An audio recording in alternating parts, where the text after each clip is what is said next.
Here today, clearance in the front fenders, because now that it's low, it doesn't really rub. It doesn't rub at all in the back since we rolled it, but the front has this one little tab like right here-ish. And whenever I hit any bump, it just smacks it. And I want it to eat through my tires. You can see it kind of has right here on the shoulder, but it's not even that bad.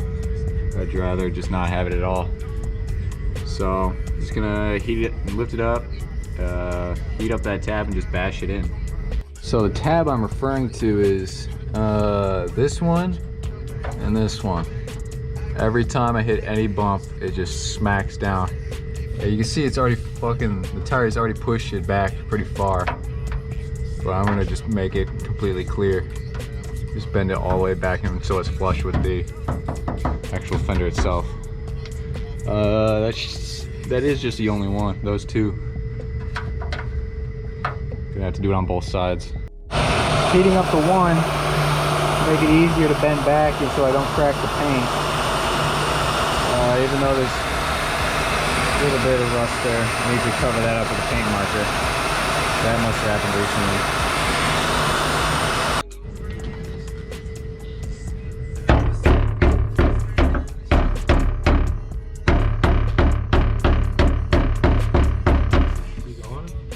Oh yeah.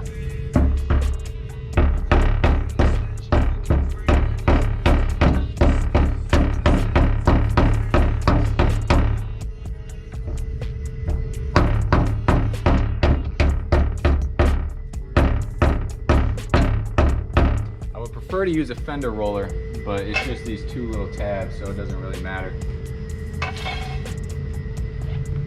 No jack stands in sight, you know how we do it. Sitting on the 3-piece wheel, I get nothing. All right, on the iPhone now because the GoPro keeps corrupting. Beat the two tabs in. Can't even tell that they were sticking out anymore. So hopefully I won't rub. Put the wheel back on and do the other side. So we're inside my car now. And we plan, it's gonna be a rainy day tomorrow, so I kinda wanna try some clutch kicks in it. If I end up doing that, I'll film it. But it's got the traction control off button up here, the VDC off, but I've heard that there's an extra stability control. And I would like, when I try to clutch kick, that everything is as direct as possible and there's no computer systems messing with me. So, to turn it off, you gotta lift this up, this plug right here, that orange wire down there. I got a switch. I'm going to clip that wire in front of the switch. All right.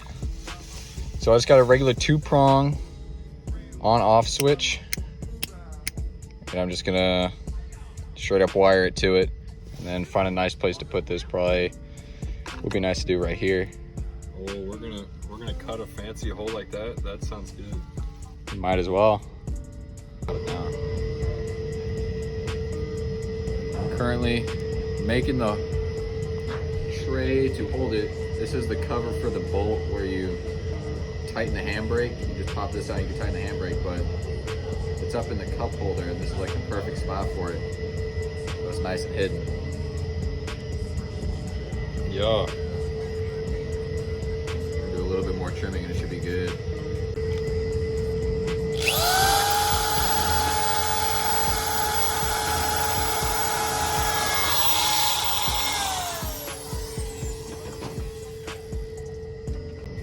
All right, now got it the hole big enough for it to sit down more flush. I gotta kind of hold it in there, but I'm gonna glue it to the side of this so it stays nice in place like that.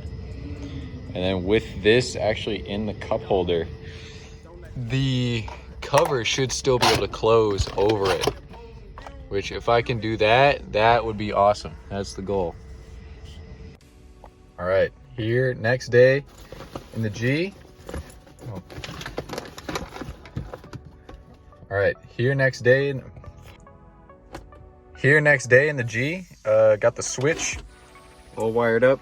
Drilled a hole on this part to put the switch. It's kind of in place right now. I need to secure it down a little bit better.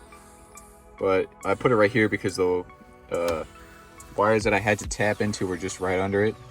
And it's a nice hidden spot, so I could just still slide this over it and it's hidden. So when I flip the switch off, the VDC and slip light will come on, but while the car is running, I cannot flip it back on. I have to turn the car off and then turn it back on. So now the G should be ready for some streeting.